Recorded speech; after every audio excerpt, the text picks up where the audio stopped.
Welcome back to the channel, everyone. Today we are going to be talking about our pre-consultation checklist. This is a checklist that we give out to all of our full remodel clients, and really what it is it's just a way for them to kind of start navigating the kitchen remodel waters before they meet with us.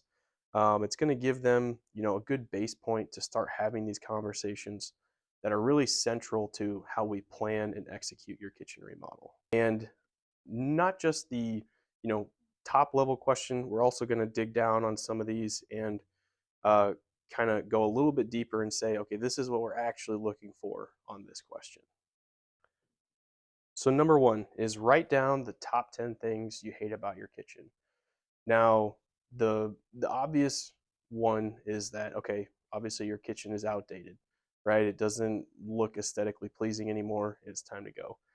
Okay, we already know that if you're reaching out to us and saying, hey, I need a kitchen remodel. Okay, so what this question is really about is kind of the smaller, more idiosyncratic items in your kitchen. And the best way to handle this one is grab a legal pad, put it in your kitchen. As you're using it for a week, over a weekend, just write down those little things that bug the heck out of you while you're using it. It's more about functionality than it is aesthetics. So a couple examples that might be, I've got a cabinet where I've got all these pots and pans, but it's just a mess, and I have to try to juggle through them every time I need to get to something. Okay, great. That tells us one, these guys have a lot of pots and pans. Two, we need to somehow spread these out and figure out the most ergonomic way for this to make sense. Okay, next question is how long do you plan on living in the home? And this one is really easy to brush off because a lot of things can happen, right? We don't all live in a perfectly narrow and straight world, and I get that. Um, but you do need to have some semblance of an idea of, are we willing to invest a little more in this property because we're going to stay here longer? Or is this, hey, we don't really know, we might move in 5 years, so we don't look at, a little bit, we don't look at the higher end options. We look at, mid to low grade features. Um, and this question really, it goes hand in hand with budget. And we've created other videos on this, but most full remodels, turnkey, start to finish, are going to be in that 50 to 100 grand range. And if that doesn't make sense for you, that's usually a sign that, well, one, unfortunately, you might not have the funds, but two, that this might not be your forever home. Or maybe it's just not that big of a deal to you, and that's okay. But really understanding how long you plan on living here makes a huge difference in what we do in design. What are the top three items you wish you had better storage for? This one's more of a surface level one, but um, it doesn't necessarily have to be things that you currently have. It could be items you wish you had. A couple examples of that might be, I wish I had a knife block insert so I could get that ugly knife display off my countertop. Or, um, I wish I had a mixer lift for my KitchenAid mixer. That one's a really popular one.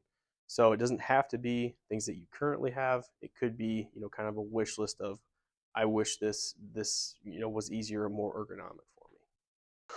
The next question is, have you been browsing the internet for inspiration? And we ask you to narrow it down to your top 5 inspiration pictures. It's important to narrow it down so you can kind of filter out, what you don't think is going to work for you. It's also important to make sure that this is going to work with your home. On Pinterest and such, they've got these beautiful kitchens that are 3,000 square foot. They've got 12-foot ceilings. In my experience, that's not everybody that we work with. So just make sure it actually fits your home and it's going to work with the rest of your house.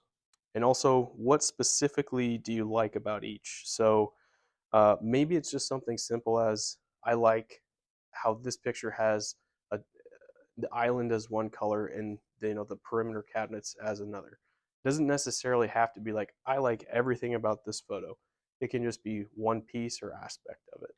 Is there a goal finish date for your project? This one's a little bit back to that surface level question, but think about some things that could come up during your remodel, right? Most of them are going to be 8 to 12 weeks for that full remodel. If you're planning on having Thanksgiving or Christmas, you need to be aware of that and either be okay with a project that's ongoing during that time or reschedule this thing so maybe we start after the first of the new year. But just be aware of what you have coming up in your calendar so that we can plan your project accordingly. Are all decision makers aligned on a budget? This is a extremely important question and one that can trip people up a lot. The main reason for that is there's not a lot of good ways to do your research ahead of time and figure out how much yours is going to cost. Um, that's kind of the nature of kitchen remodeling. We have infinite possibilities for what we can do. We can scale it down, we can scale it up. Um, it can really be tailored to what your situation is and what your needs are. But a couple important points on this are, do you guys have like a maximum that you're willing to spend on this house? And that's not necessarily to say like we've got 550 grand in cash and we're going to spend 50 grand. No, I mean, what that means is how much are you really willing to spend on this kitchen remodel? Is it 20 grand? Is it 50 grand? Are you willing to go up to 100 grand to get exactly what you want? And that ties back in with that earlier question of um, how long are you going to live in this home? Are we going to make it truly yours? Are we just going to update a little bit? So understanding your budget limit is one critical component of this question. Another aspect of it is, do you have financing lined up? Maybe you don't have the cash available or you just don't want to spend the actual cash. You want to finance it. Make sure you're getting those lined up because, if you're doing a home equity line of if you're doing a home equity line of credit, those can take some time to process.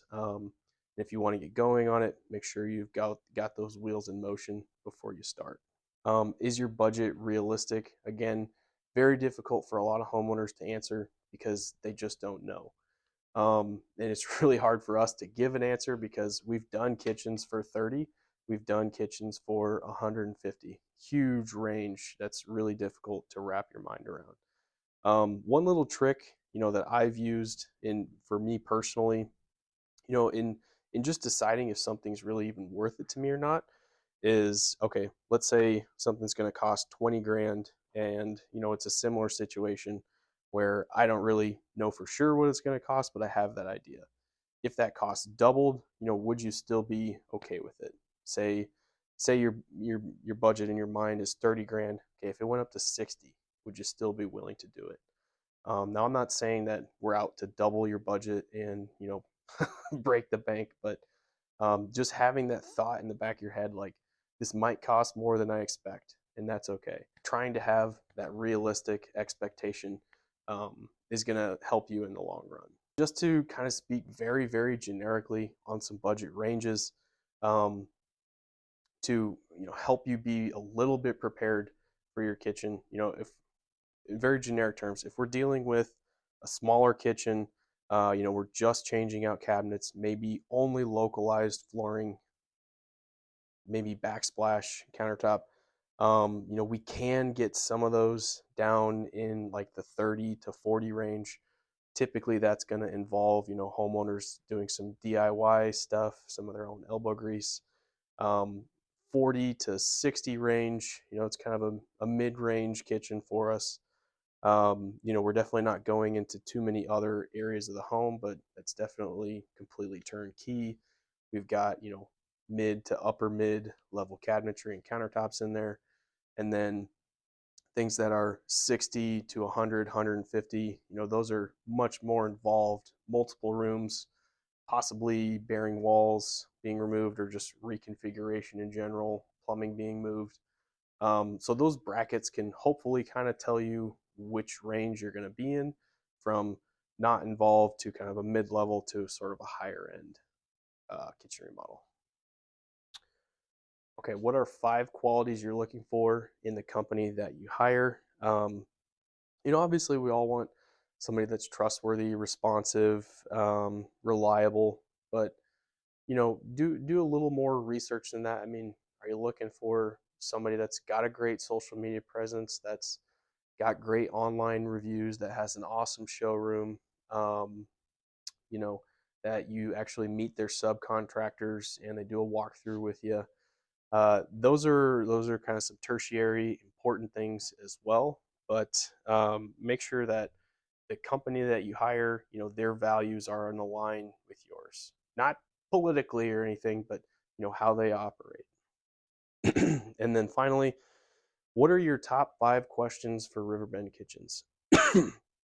So, you're going to be investing a substantial amount of money if you're doing a full kitchen remodel. I leave this question kind of open ended, like, what do you want to know about the company that you're potentially going to spend tens of thousands of dollars with and have in your home for multiple months? So it's important to come up with, a list. It doesn't have to be 5, but I'd be surprised if it was less than that. Um, Come up with a list of questions for them, and they can be as deep or as silly as you want. Don't be afraid to ask dumb questions. That's what we're here for, to answer them and make sure that you feel comfortable during your remodel process. Thank you for watching, and if you have any questions on cabinetry or kitchen remodels in general, leave us a comment and we'll be sure to make a video on them.